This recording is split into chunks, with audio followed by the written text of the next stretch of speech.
Bonjour, nous allons voir le dernier exemple, et le quatrième, de comment utiliser la deuxième loi de Newton. Dans cet exemple, on a une particule chargée dans un champ électrique que l'on note E.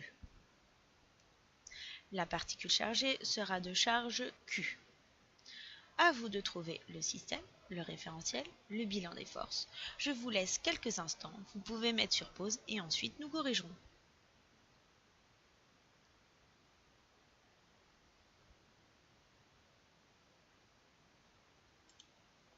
Voilà, nous allons corriger.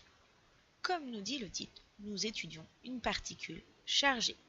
Le système est donc une particule chargée. Ici, nous allons considérer un proton, mais on pourrait aussi bien considérer un électron.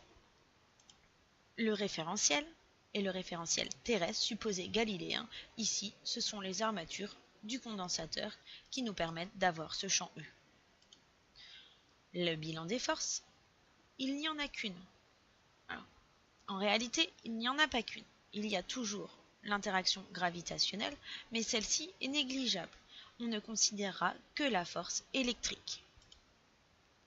La force électrique est notée Q, la charge de la particule chargée, multipliée par le champ E, qui est un vecteur. Ce qui nous donne que la force électrique, dans le cas d'un proton, est dirigée dans le même sens que E. Si on était dans le cas contraire, dans le cas d'un électron, la force électrique serait dans l'autre sens, c'est-à-dire dans le sens inverse à E. Maintenant, appliquons la deuxième loi de Newton. La deuxième loi de Newton, comme le référentiel est toujours galiléen et que la masse est toujours constante, on applique la deuxième loi de Newton, somme des forces extérieures appliquées au système égale à la masse du système multipliée par l'accélération du centre de gravité de ce système. Ici, la particule chargée. Donc, la force électrique est égale à la masse de la particule multipliée par l'accélération. On peut remplacer la force électrique appliquée à la particule par sa formule, ce qui nous donne Q multiplié par E est égal à la masse de la particule multipliée par l'accélération.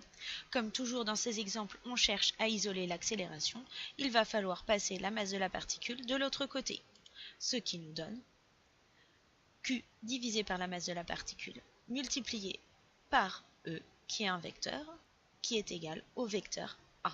Ne pas oublier les flèches quand ce sont des vecteurs. Nous pouvons donc en déduire que A est dans le sens de E. Si c'est un proton, si la charge est supérieure à 0 et positive, et dans le sens opposé de E, si la charge est négative, c'est-à-dire que si on a affaire à un électron. Merci de votre attention et nous avons fini pour les exemples. Nous allons maintenant appliquer la deuxième loi de Newton pour obtenir les équations du mouvement.